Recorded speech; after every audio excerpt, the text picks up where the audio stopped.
Saya Nur Hasha Farhana binti Amir, nombor pelajar 20, 21, 21, 55, 24 akan menerangkan tentang analisis sistem. Langkah pertama yang telah diambil oleh kerajaan ialah dengan menubuhkan satu badan khas iaitu SKMM. Organisasi ini dapat mengekalkan atau menyekat semua maklumat di media sosial. Hal ini bertujuan untuk mengelakkan berita palsu tersebar. Media sosial menjadi platform utama untuk mencari maklumat dan berkongsi maklumat.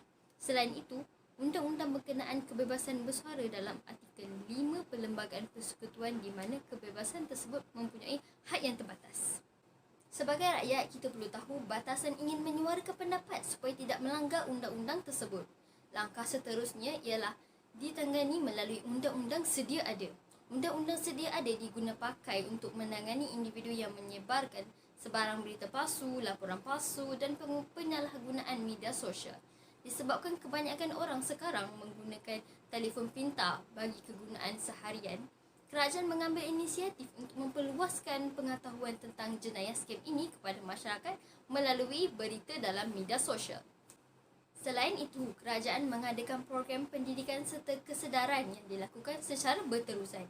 Sebagai contohnya, kempen Tidak Pasti Jangan Kongsi yang telah dilancarkan oleh SKMM turut dijayakan oleh agensi berita lain termasuk RTM, Bernama dan Jabatan Penerangan Malaysia serta media elektronik dan cetak lain adalah dengan mengadakan kempen Klik dengan Bijak. Di samping itu, sebenarnya .my telah diwujudkan bagi mendapatkan sumber yang benar. Usaha yang diambil oleh agensi swasta untuk membanteras skem adalah dengan memberikan kesedaran kepada masyarakat. Sebagai contohnya, dengan mengadakan kempen tentang taktik yang digunakan oleh skamer dan kesan jika terpedaya dengan helah mereka. Assalamualaikum warahmatullahi wabarakatuh. Saya Wan Nurdina Sufia binti Wan Ahmad Yaziz, nombor matrix 2021687996. Saya akan membentangkan tentang tahap perkembangan media sosial. Pertama sekali, kita akan lihat ialah proses evolusi yang dialami oleh masyarakat pada peringkat yang berbeza. Antaranya ialah masyarakat tradisional yang beransur-ansur berkembang menjadi masyarakat moden. Seterusnya, masyarakat moden lebih terbuka dan boleh menyesuaikan diri dengan situasi baharu kerana mempunyai pengetahuan yang luas. Di samping itu, masyarakat lebih terdedah dengan budaya asing secara meluas. Menurut statistik yang dikeluarkan oleh Suruhanjaya Komunikasi dan Multimedia Malaysia, 93.3% pengguna internet masa kini telah mempelbagaikan kegunaan media sosial dalam kehidupan dan pekerjaan. Melalui saluran media baharu, keperluan manusia dapat dipenuhi dengan berkembang maju melalui media sosial. Oleh itu, perkembangan teknologi memiliki implikasi dua cabang sama ada positif atau sebaliknya. Perkembangan lain yang kita dapat lihat adalah media sosial kini mempunyai kepantasan dalam penyampaian dan penerimaan maklumat. Hal demikian jika pada zaman dahulu, kita hanya memperolehi maklumat melalui artikel, buku, surat khabar dan perjumpaan orang ramai. Selain itu, contoh lain kita dapati adalah tentang corak tradisi orang Melayu yang semakin berubah seiring peredaran zaman. Hal ini juga memberi impak kepada masyarakat Melayu untuk terdedah dengan rancangan hiburan barat yang memaparkan pergaulan bebas lelaki dan wanita dari segi berpakaian, minuman keras, penggunaan bahasa badan serta percakapan yang kasar. Ini juga antara permulaan yang menunjukkan penggunaan media sosial menyebabkan peradaban, penghayatan dan etika semakin menghilang. Natijahnya, perlu kita ketahui bahawa media sosial dan teknologi zaman kini sangat mempengaruhi semua perkara dan persepsi masyarakat dari segi baik maupun buruk. Assalamualaikum warahmatullahi wabarakatuh. Nama saya Siti Khadijah. Terima kasih Dina atas penerangan tersebut. Seterusnya, saya akan menerangkan tentang kesan kemajuan sosial terhadap media sosial.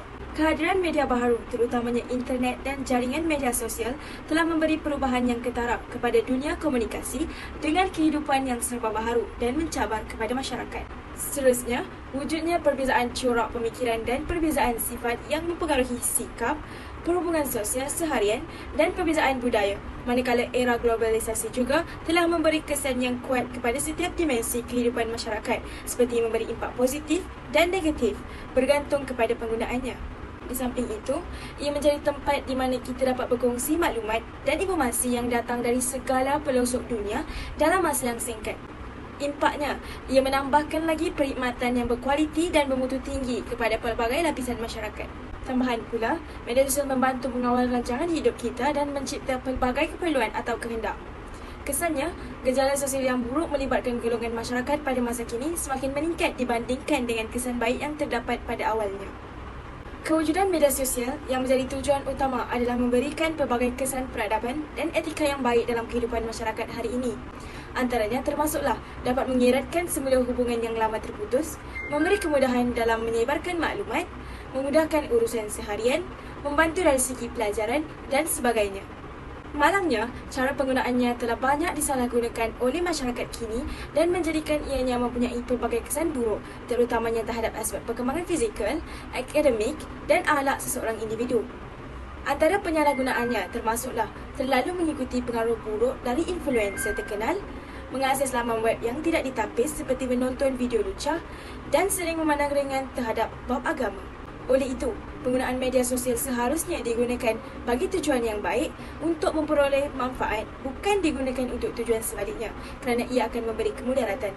Jelaslah, tanpa pengkajian tentang penggunaan media sosial, perkara seperti masalah sosial, etika, persekitaran dan politik tidak dapat dilihat sehingga tahap maksimum.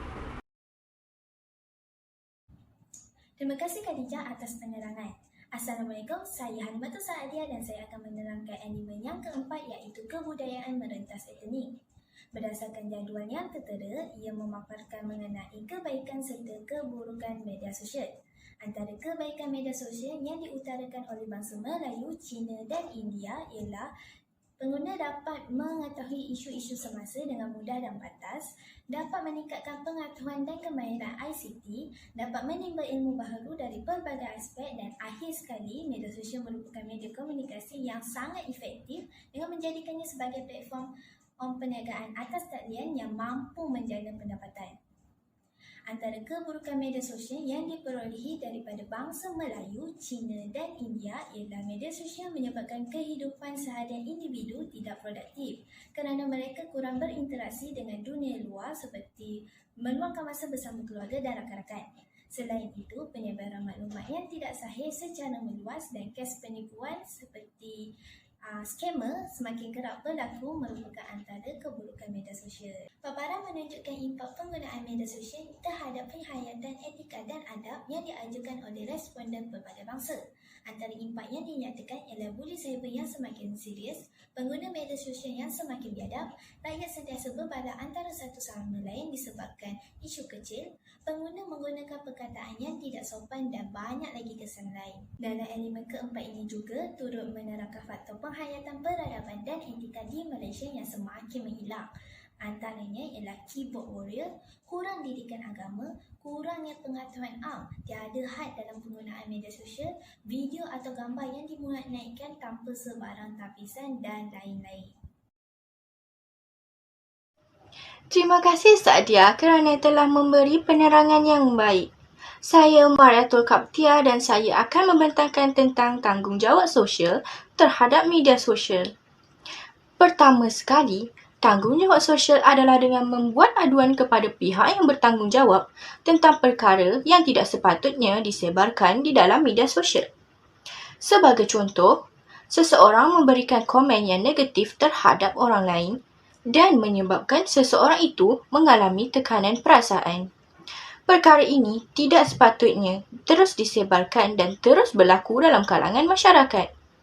Seterusnya, menyebarkan berita yang sahih di dalam media sosial. Hal ini kerana pada masa ini ramai yang cepat dalam menyebarkan sesuatu berita tanpa dipastikan kesahihannya. Pihak Suruhanjaya Multimedia dan Komunikasi SKMM berhak mengambil tindakan dalam perkara ini. Selain itu, dengan adanya media sosial juga, tanggungjawab sosial dapat dilakukan. Sebagai contoh, banjir yang berlaku pada Disember 2021. Orang ramai dapat menyalurkan sumbangan dari segi kewangan dan dari segi tenaga. Di samping itu, ibu bapa juga memainkan peranan penting dalam menjalankan tanggungjawab sosial terhadap media sosial. Mereka dapat memainkan peranan dalam memantau gadget anak-anak mereka daripada terjebak dengan perkara yang tidak diingini. Akhir sekali, tanggungjawab yang besar kepada remaja pada masa ini yang mudah terjebak dengan trend. Mereka tidak seharusnya melakukan trend yang akan menjatuhkan maruah diri dan masyarakat, terutama kepada golongan wanita. Sekian daripada saya.